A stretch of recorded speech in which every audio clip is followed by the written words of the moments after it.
Usa ka pagtuo, usa ka tingog,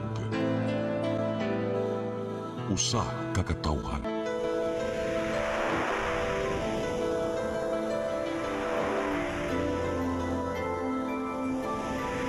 Cebu Catholic Television Network.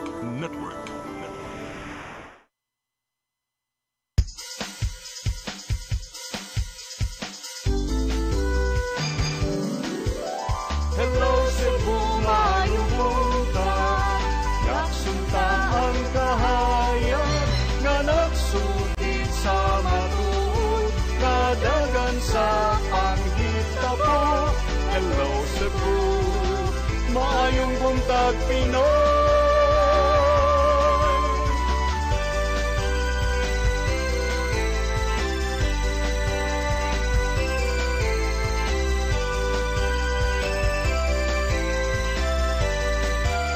Ang katutulungan sa mga katawhan. Hello Cebu, hello Cebu, maayong buntag Pinoy, maayong buntag Pinoy, maayong buntag Pinoy. Hello Cebu, mayong buntag Pinoy, adlaw karon nga Huwebes, Hunyo 19, tuig 2025. Sangan sa tong regular host Malu Inocando Tabar, ako si Crystal Joy Felerca. Sangan usab ni Attorney John Destacamento, ako sab si Gia Navarro. Mag-uban-ubantahan tod sa alas 9 sa buntag aron pagpakisayod sa mga naguna mga panghitabo o paghisgot-hisgot sa mga naguna mga issue dinhi sa atua sa nasod ug sa kalibutan. Og atong sugdan ang atong tulumanon partner Gian sa pagsuta sa atong weather update gikan sa Pag-asa Mactan, Visayas. Pinaagi ni Sir Jumer Iclarino. Sir Jumer, good morning. Yes, Ma'am Cristel og Sir Gian, good morning sa tanan og sa atong tanan tigpaminaw kini atong latest weather update karong adlaw. Intertropical Convergence Zone or ITCZ ang nakaapekto sa habagatang bahin sa Mindanao samtang kining easterlies or init na hangin gikan sa dagat Pasipiko ang paday nakaapekto sa mga bahin sa atong nasod. Samtang atong monitor na low pressure area na sa 360 kilometers kasat pambahin sa Bacnotan, La Union diha sa may kadagatan sa West Philippine Sea. Less ang chance kini ma-develop na bagyo or tropical cyclone og wala kini direktong epekto sa any part sa Visayas. Atong weather condition diri sa Visayas, lakip na ang probinsya sa Cebu, makasinati generally fair weather, gawas ini na mga patak-patak na mga pag-ulan o kini mga localized thunderstorms. Padayon ta mag-monitor sa itong mag-i-issue ng mga thunderstorm advisories. Hinay nga ito na sa kasarangan na hangin masinati sa Visayas, ug kadagatan, malinawan nga ito na sa kasarangan ang pagbalod. Temperatura sa Cebu 26 to 32 degrees Celsius, ang haring adlaw mosalok alas 6:07 sa hapon, ang dagat mohunas unyang alas 10:17 sa buntag, mutaob sa alas 4:23 sa hapon. Philippine Standard Time alas 8:05 sa buntag gikan diri sa Mactan, sa Visayas, DOST Jomar Eclarino. Sir Jomer, towards the weekend, alang sa mga manglaaga karong weekend, ang ato ang panahon ba diri sa Kabisayan, mamaayo ba niya nga panahon na? Yes, Sir Gian. So, ilabi na dire, especially sa Central Visayas, lakip na ang probinsya sa Cebu. Maayon tempo ng panahon ato masinati until this weekend. Ilabi na this Saturday, Sunday. Generally, for weather, taas ang time na walay uwan, but na ay gihapong moderate chance o moderate to high chance of localized thunderstorms, pero dili kini magdugay. Okay. Daghang salamat Sir Jumer Iclarino gikan sa Pag-asa Mactan, Visayas ug mayong buntag ninyong tanan diha sa inyong Isa pa yan, buhatan. daghang salamat, good morning. Og karon partner Gian atong sutaon ang mga So pabalik taon nga taud-taod no alang sa ato ang mga front pages sa mga mantalaan ingon man mga naguna mga balita gikan sa CCTN News Department. Pabalik kami, standby lang mo. Hello Cebu, hello Cebu, maayong buntag Pinoy, maayong buntag Pinoy, maayong buntag Pinoy. Discover the beauty of the Philippines.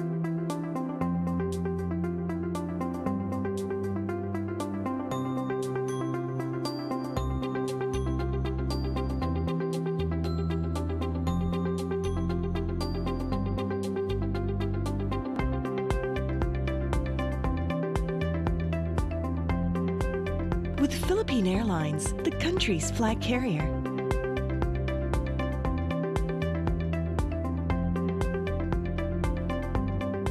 The airline that lets you feel the warmth of the nation.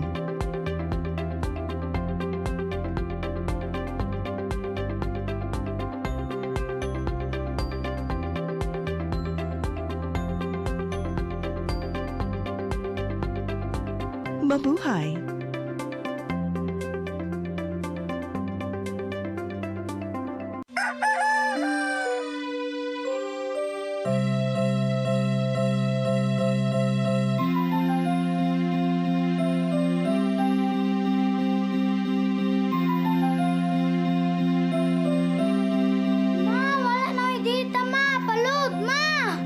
Sorry ma'am, na-late ko.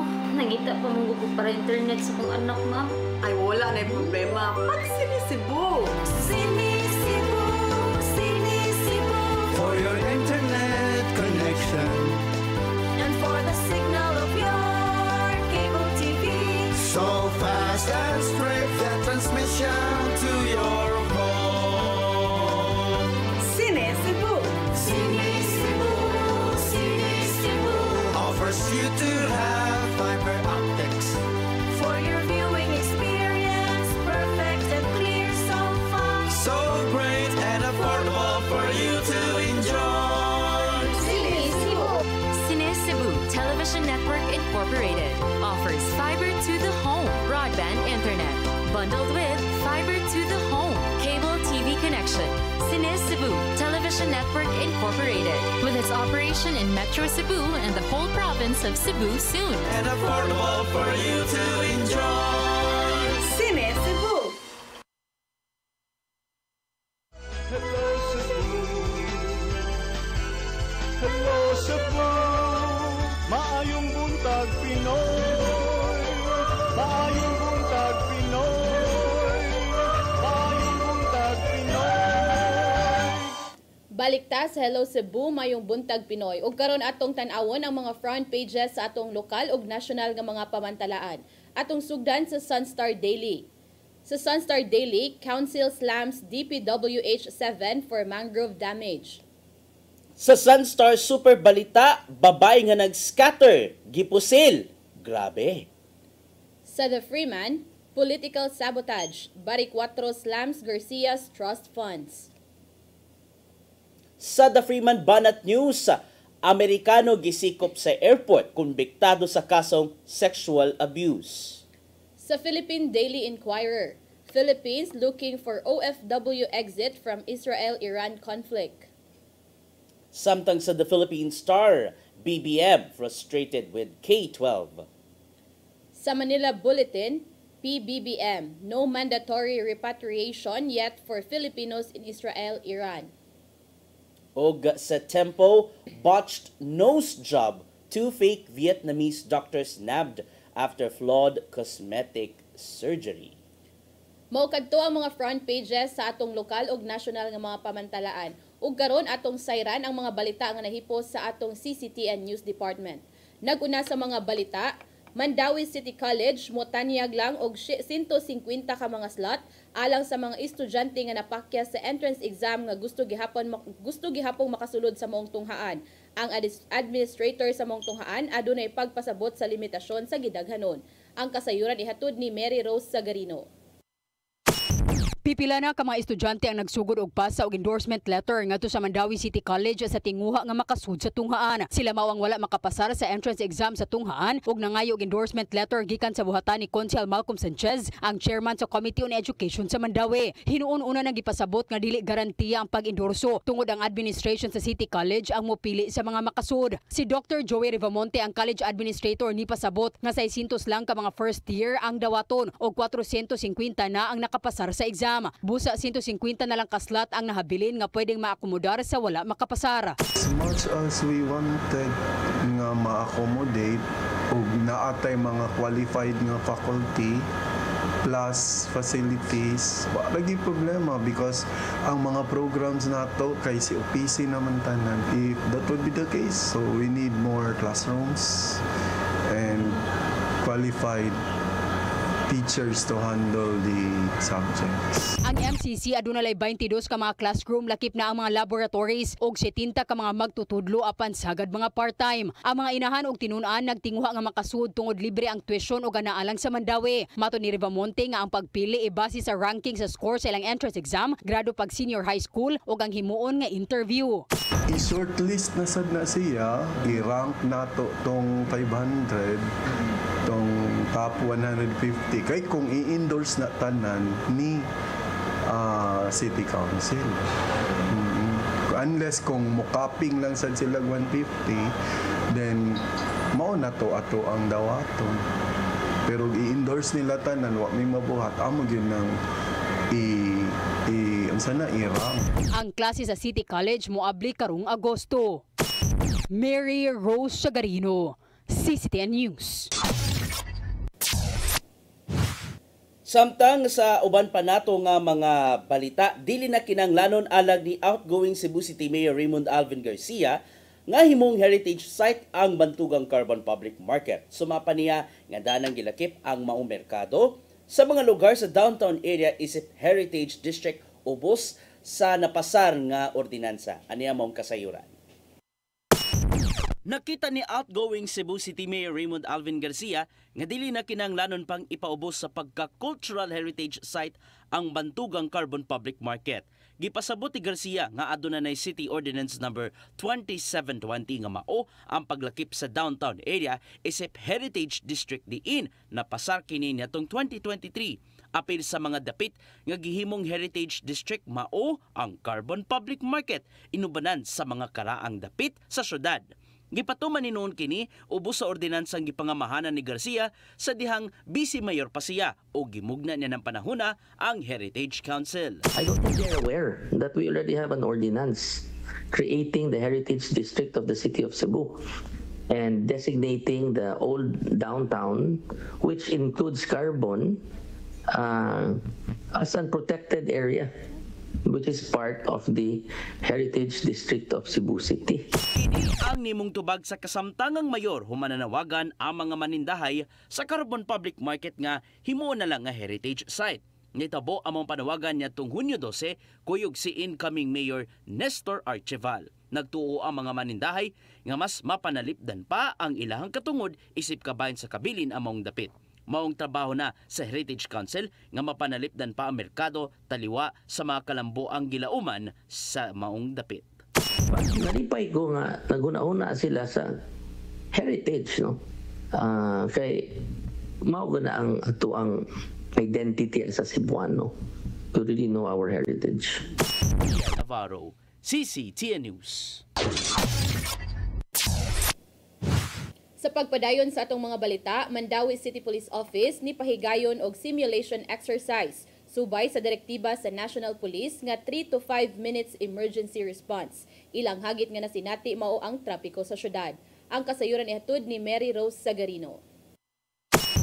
Alas 12 kaganinang udto ni pahigayon og simulation exercise ang Mandawi City Police Office kabahin sa emergency response subay sa mando ni PNP Chief General Nicolas Torre III nga 3 ngadto sa 5 minutos nga response time. Ang sakop sa media ang gipapili kung asa ang lugar nga iparesponde. Din gipili ang Angelicum Cemetery sa Barangay Kanduman. Human sa pagtawag, gilayon nga niresponde ang sakop sa Police Station 6 tungod ila man ang jurisdiksyon. Naabot sila sud sa 4 minutos ug 21 segundos. Gamit nila ang mga motor sa pagresponde. Gipasabot ni Police Colonel Cirelo Acosta ang direktor sa MCPO nga usa sa ilang hagit mao ang traffic sa Mandawi mao adunay gipagamit nga motor sa pagresponde.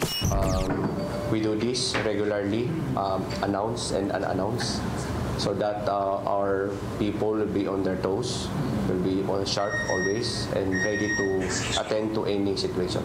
Gawas sa gipahigayon nga mga simulation exercise, nagbutang usab sila og dakong mapa sa ilang opisina aron magamit og padayong ma-monitor ang response kung adunay masinating brownout. To the streets so that they could attend to the situation, any situation immediately. We follow the instruction of our Chief Philippine National Police to deploy 90% of our personnel. As you can see, our admin people are rendering patrol duties. Admin patrol duties. Mary Rose Sagarino, CCTN News. 18 anyos nga lalaki nga biker nga nag-exhibition og Nisugat og truck sa kadalanan sa barangay Marigondon, dakbayan sa Lapu-Lapu. Nitahan ngadto ni Mayor Junard Ahong Chan kagahapon. Nakita sa mayor nga ang maong binuhatan nakahatag og peligro sa kadalanan.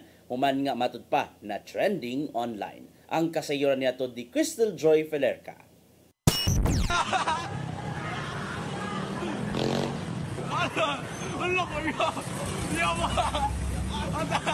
Kini ang viral video sa gibuhat nga exhibition sa usa ka 18 anyos nga lalaking biker sa dihang gisugat niya ang truck nga ana sa Picas Lane.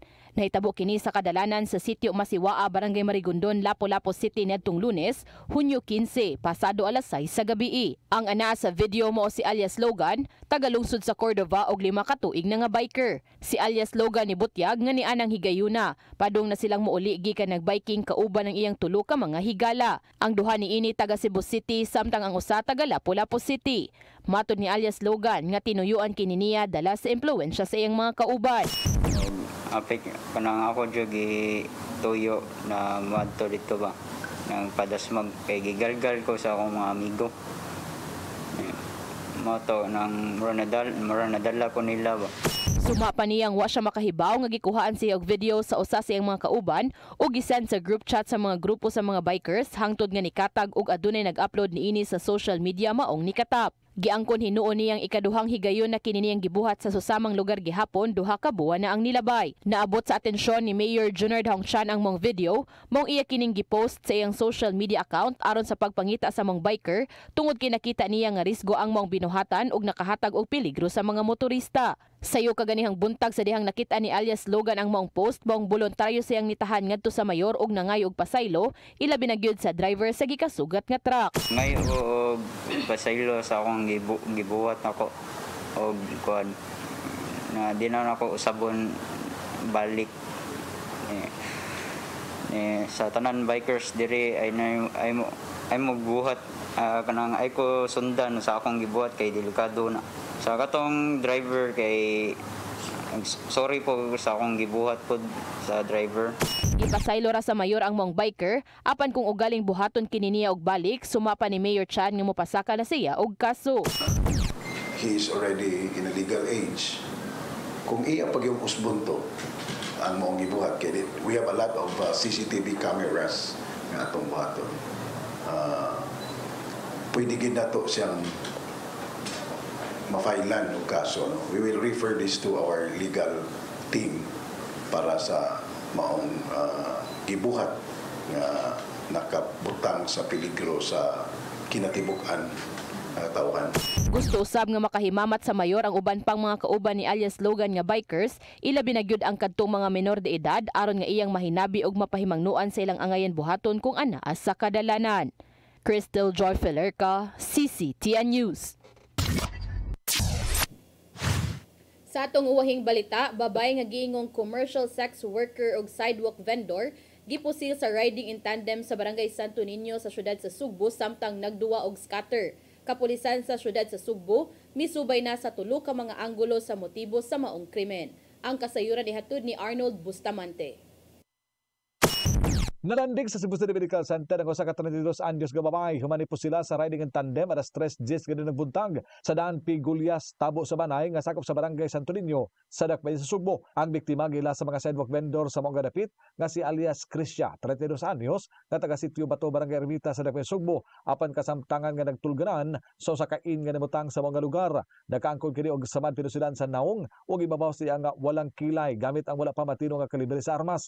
Dali nga naabot ang mga pulis nga nag-beat patrol sa mga lugar nga manusab ang nanawag sa mga medical personnel sa City Disaster Risk Reduction Management Office sa dakbayan Sugbo nga mo'y nagdala sa tambalanan. Bato ni Police Lieutenant Colonel Maria Teresa Makatangay, Deputy City Director for Operations sa CCPO, nga base sa gihimong investigasyon sa Waterfront Police Station, pinagi sa pamahayag sa mga saksi nga samtang nagduwa og scatter ang biktima sa sidewalk, kalit lang nga naabot ang duha ka mga suspitsado nga sakay sa usa ka motorsiklo. Walay daghang istorya, gidiretso kini sa pagpusil. Initial investigation sa ato ang kapulisan sa Station 3 nga kani siya nga victim accordingly was a market vendor. And ani nga pagkahitabo daw based on the eyewitness accounts kay nagduwa ni siya sa sidewalk og kanang scatter. It's an application nga sugal. Oo, and then na ako noy nag-apply nga duha ka motor, no, going towards her direction. May account sa mga witness, and then one of the on board the motorcycle mo ni pusil sa iya. Dugang ni makatangay nga sa dihang gidala ang biktima sa emergency room sa CCMC, nakakuha ang mga personnel sa tambalanan ug mga drug paraphernalia nga gipalupitan sa iyang bra sama sa tuter ug tinfoil. Nagpadayon pa karon sa lagi mong investigasyon ang Waterfront Police Station aron pag-ilakin sa ang duha ka mga suspitsado nga mihimo sa maong krimen. Tulo ka mga anggulo ang ilang gisubay sa pagkakaron, kini mao ang may kalabutan siyang pagka-sidewalk vendor, illegal nga drugas, human ni makuhaan og drug paraphernalia, lagip na ang illegal nga sugal. Atong mga investigador currently checking her background. Isa sa gitan-aw nila nga anggulo base na ani siya what you call this kontra siguro, no, sa iya nga affiliation siguro dira, no, as a market vendor. Ikaduha sa iyahang leaning towards sa iyahang pagsugal, no, ani nga tungod aning pagduwa niya og scatter. And then another thing, during sa hatag sa iya og medical attention, nakuhaan sa iyahang bra na ako no siya dito'y based sa reports na siya dito'y what you call this one, illegal drugs paraphernalia. Nagigalayo na ang mga investigador sa mga establishmento sa dapit aron mukuha sa mga CCTV camera nga makatabang sa pagsulbad sa mga insidente. Arnold Bustamante, CCTV News. Mao kadto ang mga balita nga nahipos sa atong CCTN News Department nga inyong nakita kagahapong adlaw sa Sayre 47. Sa atong pagbalik, maghisgot na kita og pipila ka mga isyu nga manginlabot ang lungsod ug ang nasod. Please stand by. Hello Cebu, maayong buntag Pinoy, maayong buntag Pinoy, maayong buntag Pinoy. Discover the beauty of the Philippines.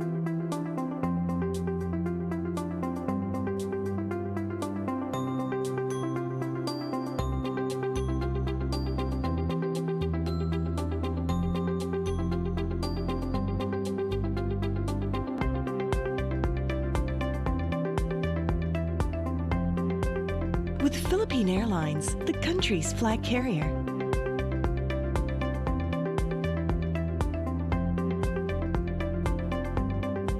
The airline that lets you feel the warmth of the nation.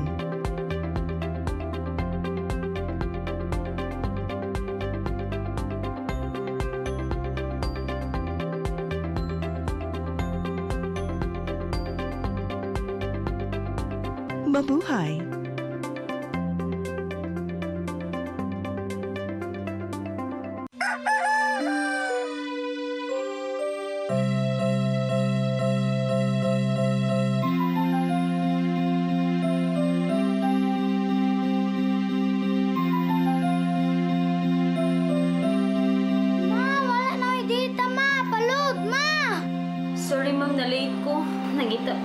Para internet sa kong anak, ma'am.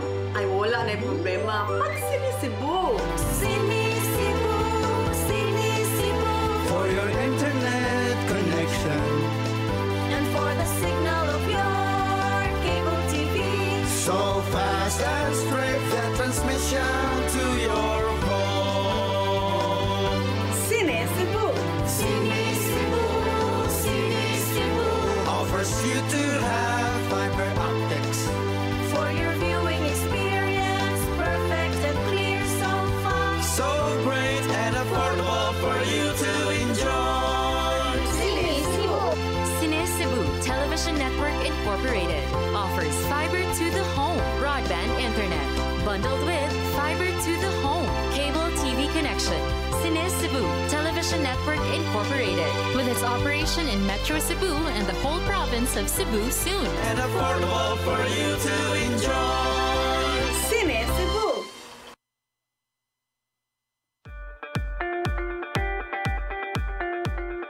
Congratulations! Nunito Tatay Dodong A. Lamchua, awarded as Cable TV Maverick, Father of Cable TV in the Philippines, given by Philippine Cable and Telecommunications Association Incorporated, PCTA, from Phil Products Group of Companies.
Balikta sa Hello Cebu, may buntag Pinoy, kauban si Gia Navarro og Crystal Joy Feller katong oras ron, alas 8:30 na sa buntag. Sa mga mopay pagtan-aw nato diha, good morning kaninyo diha og ginaut-unta nga magpaday na nga to ang kalagsik sa sayong kabuntagon. Sama sa nahimong bisan pa man sa nahimong kalagsik no, nadyo day mga nataligam-an gyud nga mga problema.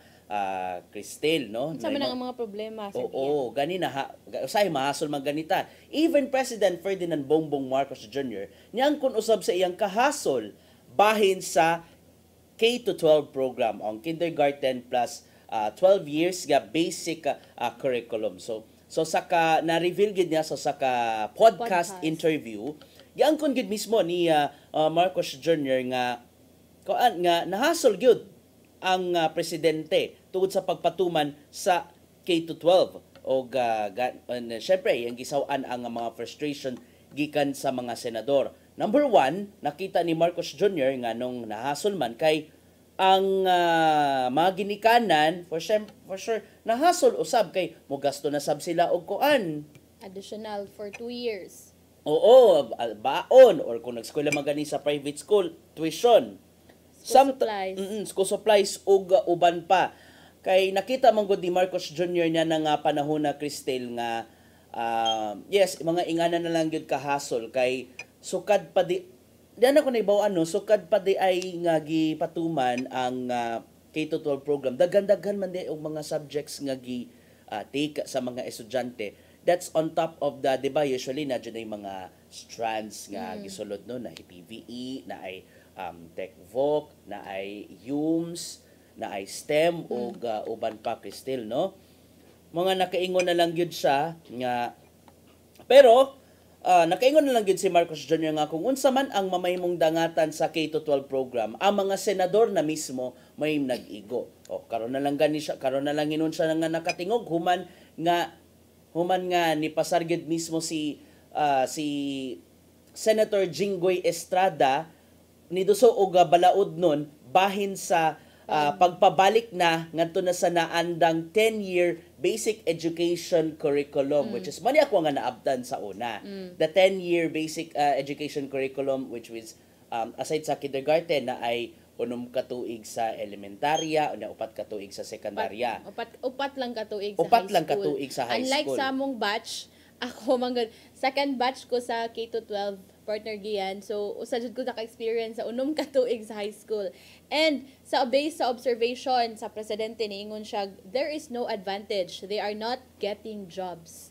So mo nang usa sa iyang nakuan nga mao nang usa sa iyang nakuan ba nga naobserbaran nga 'di ba as we all remember nga gipatuman ni ang K-12 kay mao ni ang murag ang nasod sa Pilipinas murag mao na lang ni ang wa nakasunod sa kaning K-12 like sa if compare nato globally murag ang Philippines na lang ang wa nakasunod aning K-12 so 6 years sa high school so mao ning gipatuman ni 2016 I guess 2016 but kana ang kuan K-12 dito pa ng 2013 nitong Enhanced Basic Education Act unya so karon after pila naman ni years 2016 we are 2025 na so almost 10 years na 9 years na 9 years na ato pa nila na obserbaran nga no advantage no kay siguro na sila yung mga nadawat nga mga reports and yes there are other nga mga senior high school graduates nga ni suway usab sa pagpangita og mga trabaho pero lisod lagi kay ang prefer man gud sa mga tag-iyaw mga kompanya Cristel katong yung course graduate nakahuman gyud og college oo diba manay challenge good anyway gipatuman man gud ang K-12 program ubos sa the Enhanced Basic Education Act of 2013. So, mo to nga nakita ni Senator Jinggoy Estrada, the Senate President pro tempore, nga the only thing para masulbad or para mabalik sa naandan, i-amend ang kasamtangang balaod nga gipatuman. Kay gusto mo gid nga ibalik na lang sa 10 years with the promise. Sa papaningkamot nga kinanan, pinasubay gyud sa mga matud pa global standards kay 'di ba o naman ang napatuman ng K-12 program sa pamasin nga makadungan man gani sa mga nasod nga globally competitive but nini nga tuiga makaingon pag yun and for sure ang mga nagtan-aw karon o ang mga ginikanan nakaingon na lang gyud nga bitaw no nabagigamit ang additional 2 years sa K-12 well depende gyud na mismo and o sabi sa mga di ba ng panahon na Cristel katon na nag K-12 banggit ka pamugod ko ka experience kay 10-year basic na katopagit kong karaan nga curriculum mga kuang na experience okay sa hala na paghalata nino nato ang edad pagdaron ani ron age reveal pero na ng panahon na Cristel daghan bagid ang mga subjects mga pila gyud na siya ibutan ta lang on sa kaadlaw nga klase mga pila man di ka subjects ana more siya college style na nga nalang ni schedule from for example same ang mga subjects from Monday and Thursday, Tuesday and Thursday. Inga na ba mo na siya kanang college style. So di klase nga MWF o TTH. Or di na siya same sa high school gyud nga like everyday 8 ka subjects ingon na. Nakalimot na ko pila gito ka subject basta kana na ang schedule niya mura na siya college style nga di na siya everyday na ingan nga subject alternate na that is according to your strands nga academic strand man to ako UMS. Academics UMS okay man na kaingon nga lisod gyud kaayo and niingon pa gyud si Marcos Jr. or bisag si Senator Sherwin Gatchalian sugyot pud siya partner giyan nga i-shorten na kung ang gusto ni Senator Jinggoy Estrada kay sana murag tangtango na jud. Ibalik na lang yun sa naandan. Ang kay Senator Gatchalian iyang gisugyot nga i-shorten na lang basta murag ang fact ba nga naa lang gihapon ang K-12 kay kana laging gusto gud lagi ta mahimong globally competitive. So di lang tangtangon ang K-12 but i-shorten.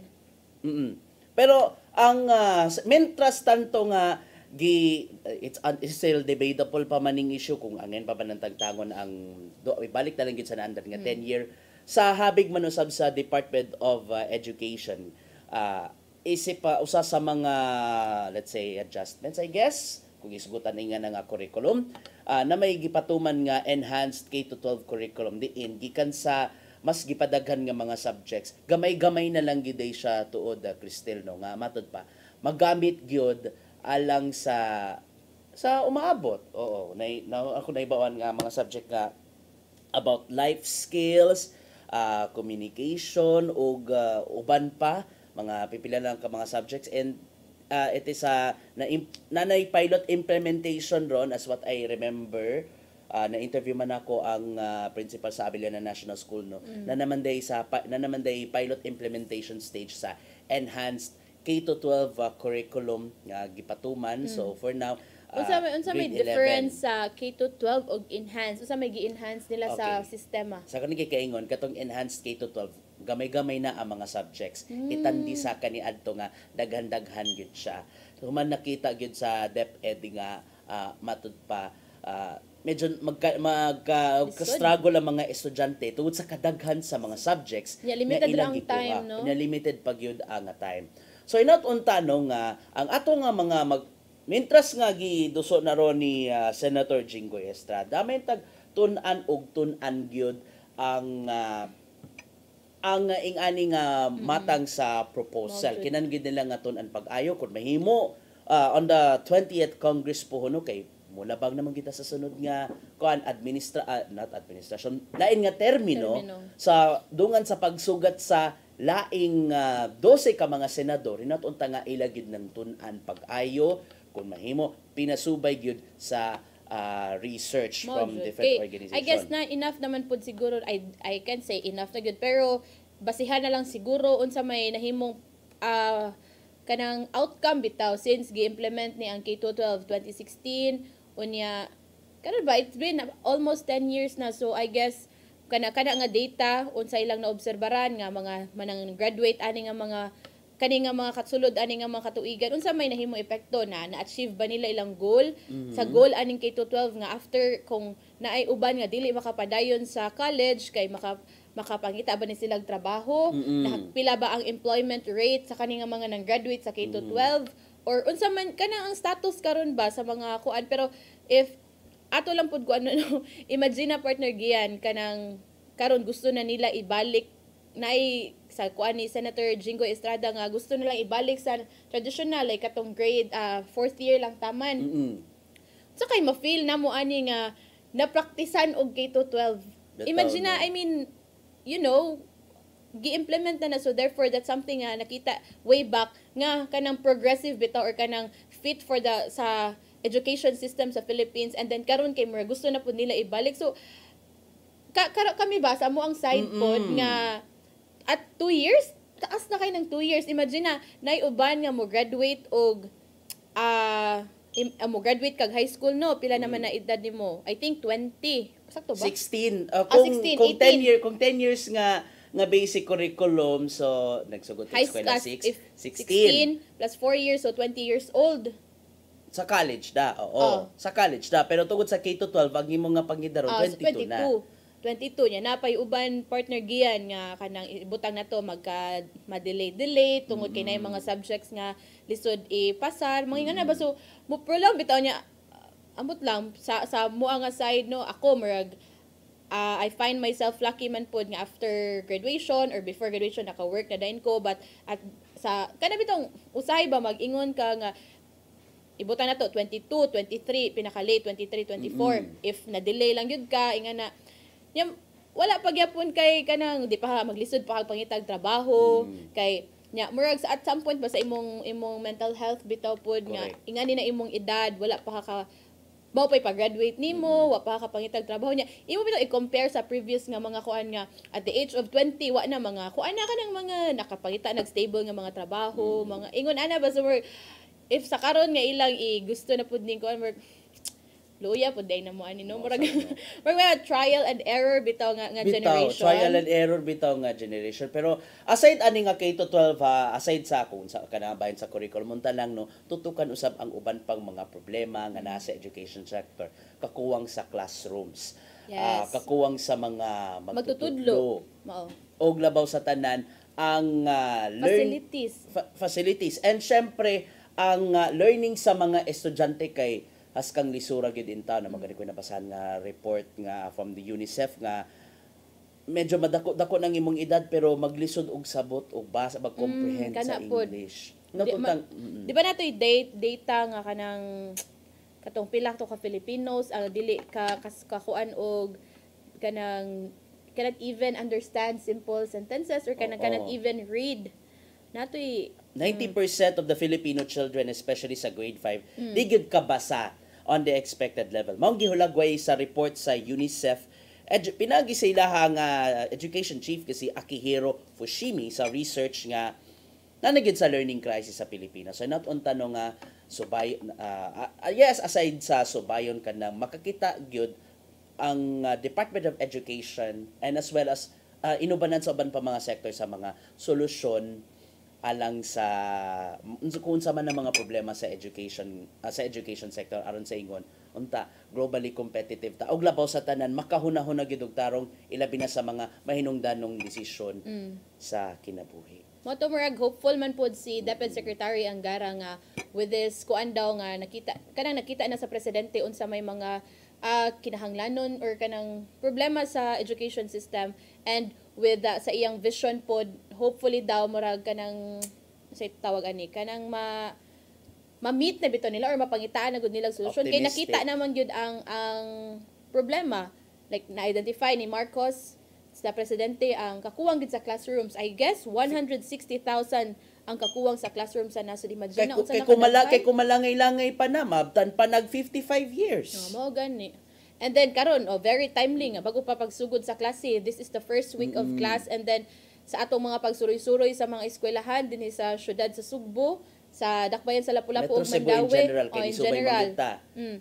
Kana usa kakuwang din sa classrooms, napay mga chairs nga kanang kinahanglan ng pulihan and kay grabe na gyud kaguba bisan unya di na madaog repair no. Di na gyud labi na sa mga elementary nga di na siya safe for children. And also kanang laging mga napay sa Dakbayan sa Lapu-Lapu napay mga classrooms kahangtod karon gipadayon pag giayo kato ng mga naguba sa bagyong Odette. Imagine na it's been almost 5 years.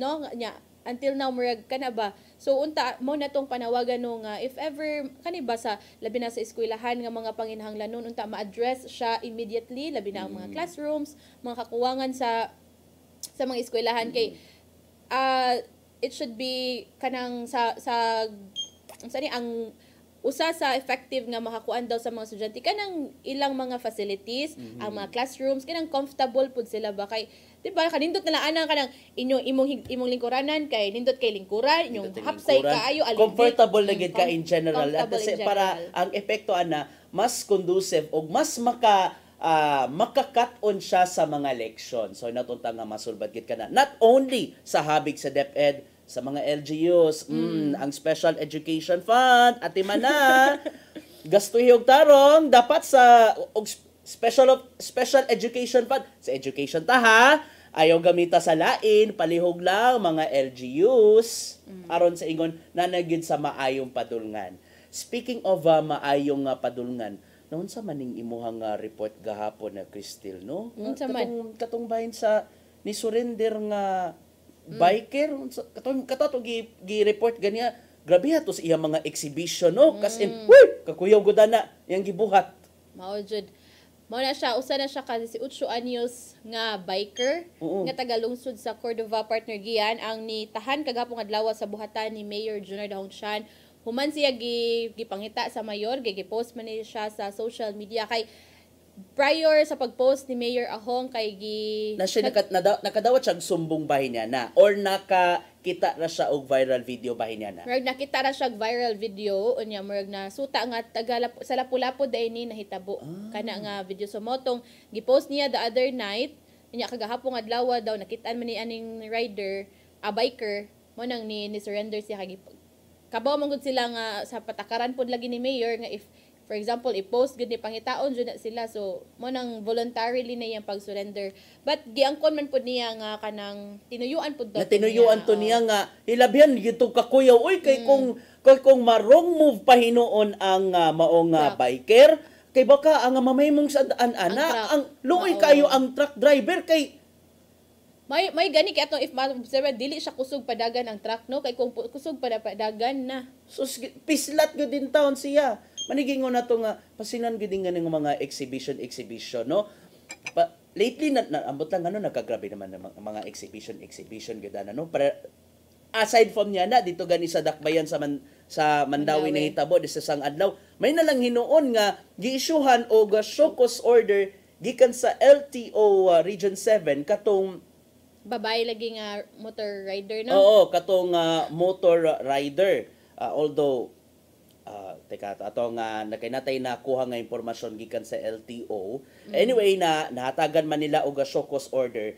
kaning usa ka babae nga rider nga nakatag-iya sa Honda motorcycle. So sama ni Mayor Ahong Chan ang LTO na bala ka gid in town na siya.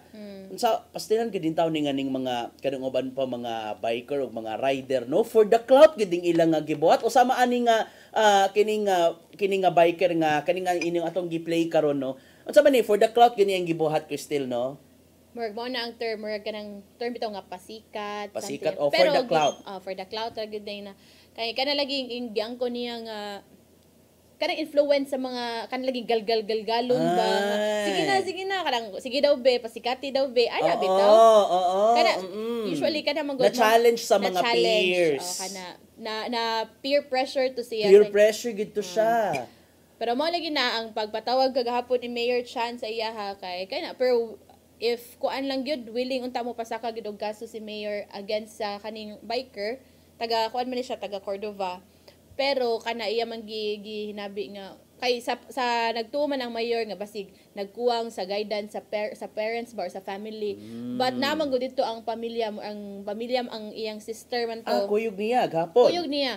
Kay ang ingon sa iyang sister supposedly unsa to gahapon gani Tuesday pa unta sila pero na may trabaho iyang ate god so motong kay ang parents pud niya kay mga senior citizen na ata so motong iyang ate ang nag-assist but wa man siya ka tungod lagi kay nay trabaho mo nang kagahapon lang ni sila naka surrender didto pero ang sa side ni explain pud ang ate nga wa sila nagkuwang sa pagpahimangno kay sa ilahado nga side against niya wa sila against sila sa kaning hobby lagi anilang kaning 18 anyos unya kana lang wa sila nag-expect nga ingon ana day ang binuhatan sa gawas ba.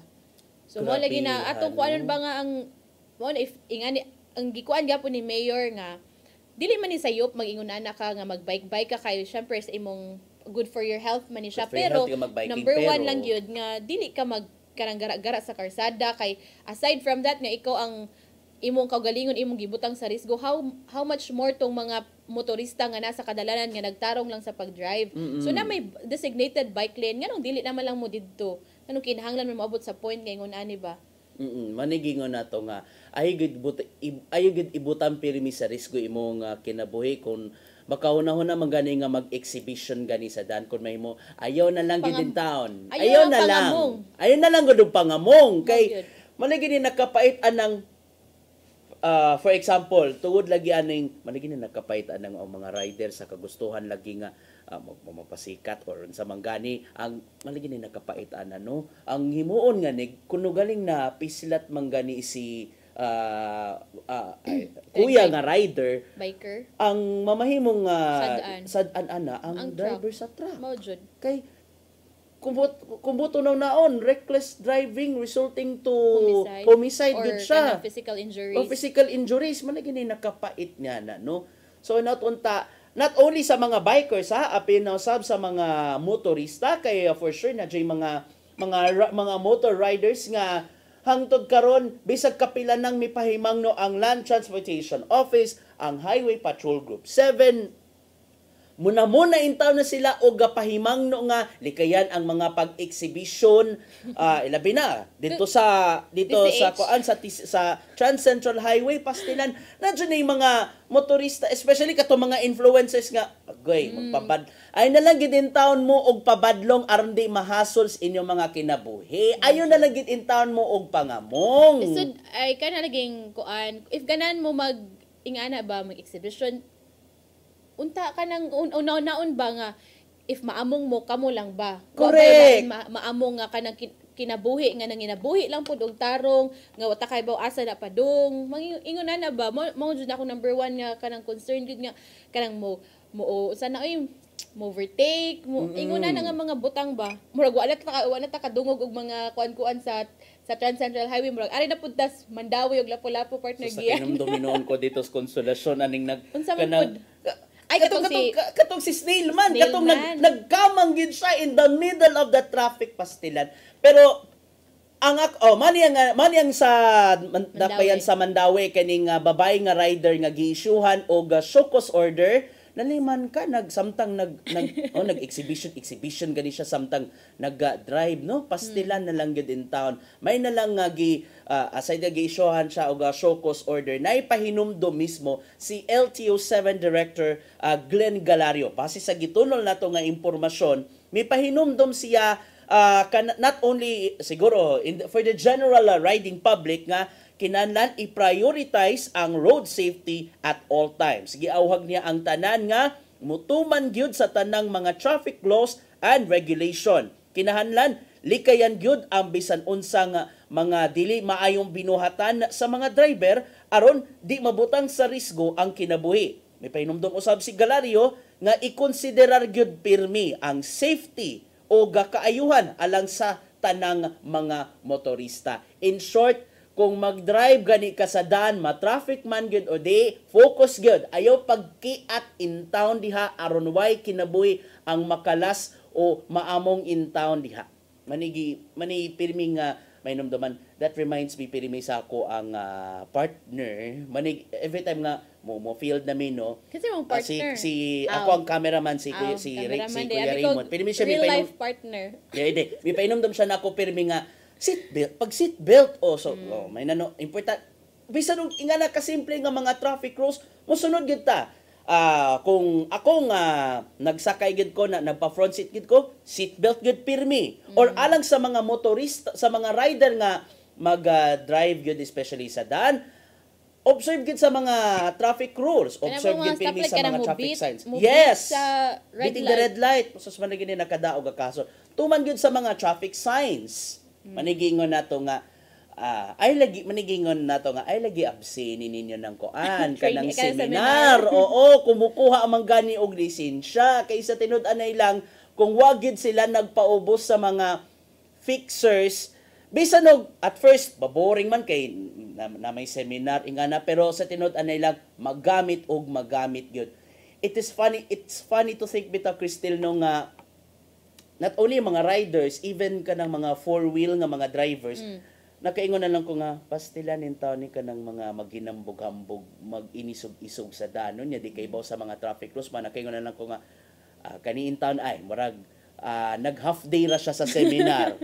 Mano say murusuta sa road rage, no? Yes. Speaking of road rage, murag daghan jud kog follow-up Dakbayan sa Lapu-Lapu kay gahapon og karon mo na pud kinakitaan nga video ay nga nagsinumbagay na pud sa kadalanan pero nagkuan man sila sa barangay like karon gapon karon na pud kinakita ang video nagsinukmagay na pud sa kadalanan so manigingon nato pirmi nga aside sa di ta magkiat sa karsada o galabaw sa tanan magpabilin gyapon ta nga kalmado kalmado gyapon ta pirmi sa pag-drive. Ayaw palabi ang kainit sa atong ulo. Init na daw panahon.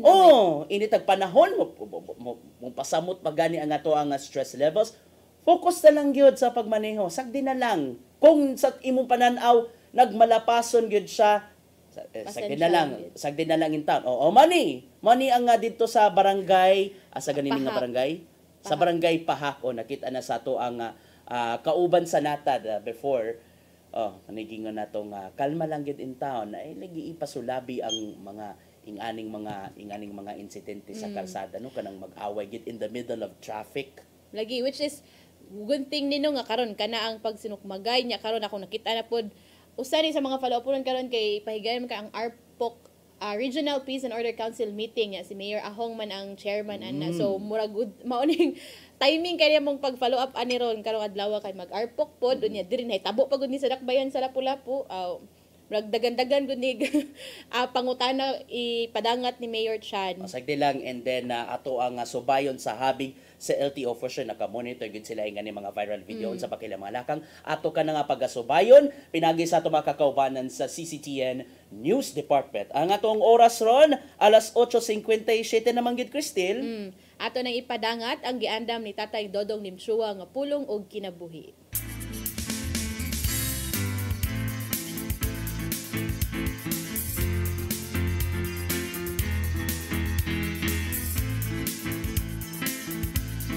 Ang pulong mo, ang diwag sa dalang ko.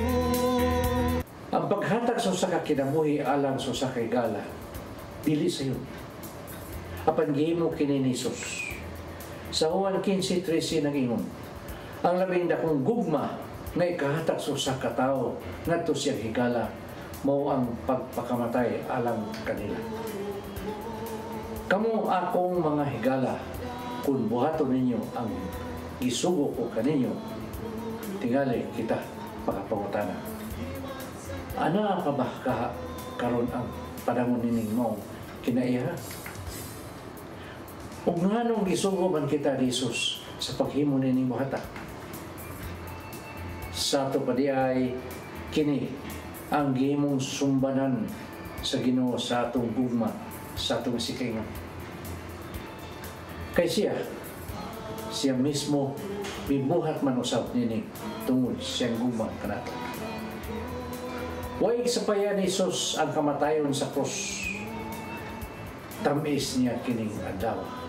Sa Juan 15:13 nag-ingon, ang labing dakong gugma nga ikahatag sa usa ka tawo ngadto siyang mga higala mo ang pagpakamatay alang kanila. Kamo akong mga higala kung buhaton ninyo ang gisugo ko kaninyo. Tingali kita makapangutana, ana pa ba karon panahona kining maong kinaiha? Ug nganong gisugo man kita ni Jesus sa paghimo nining buhata? Sa ato pa di ay kini ang gihimong sumbanan sa Ginoo sa atong gugma, sa atong isikaingon. Kay siya mismo mibuhat man usab nini tungod siyang gugma kanato. Way sapayan ni Jesus ang kamatayon sa krus.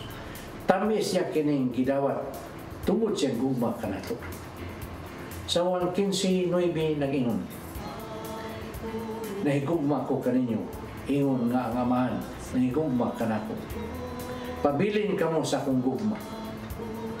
Kato lamang tao nga dunay gugma sa Ginoo, siya kasing-kasing ang andam nga matubang bisan sa kamatayon. May so, mo kini ang pulong nga naghatag og giya sa atong kinabuhi. Pagampok kita. Nang itong Amahan, dili sa iyo ng imong gibuhat, alang ka namo. Dili kami takos tungod kay kami mga makasasala. Gugma ang hilabihan nga natukmod kanimo. Maunta, pasuklian usab namo kining dakong sakripisyo nga imong nabuhat. Og higugmaon ka namo tungod kay una mo kaming gigugma. Amen. Dan samahan sana. Ang pulong mo, ang diwag sa dalang ko. Pulong og ug kinabuhi ni Tatay Dodong Limchua mo'y nagtapos sa atong tulumanon. Daghang salamat Philippine Airlines. Daghang salamat Archbishop Jose Palma, Nanay Diana Limchua, Tatay Dodong Limchua. Daghang salamat usab sa among news manager Sir Dennis Tabar, sa TOC Sir Robert, Ma'am Inday, Sir Matmat, Miss Mabel ug Ma'am Joanne. Sa news department silang Kuya Michael, Kuya Rodel, Kuya Raymond og diri sa studio si Ferdy Katubay. And before pa ta manamilit atong i-greet happy birthday sa atong kauban si Sir Arnold Bustamante. Happy birthday Sir Arnold. Ang ato nga kinakusgang police reporter diri sa CCTN Channel 47 and ang presidente sa Cebu Federation of Beat Journalists. Kami mga kauban sa buhat. We wish you happy birthday and wishing you good health alang kanimo og sa imuhang pamilya. Okay. Alright? Daghang salamat usab sa iyong pagpakig-uban namo karong buntaga. Sangan sa atong regular host Malu Inocando Tabar, ako si Crystal Joy Felerca. Sangan usab ni Attorney John Destacamento, ako usab si Gia Navarro. Kami gihapon ang inyong makauban og mga adlaw. Enjoy the rest of the day. God bless us all. Mag-uban-uban gyapon kita ugma diri sa tulumanong Hello Cebu. Mayong buntag Pinoy.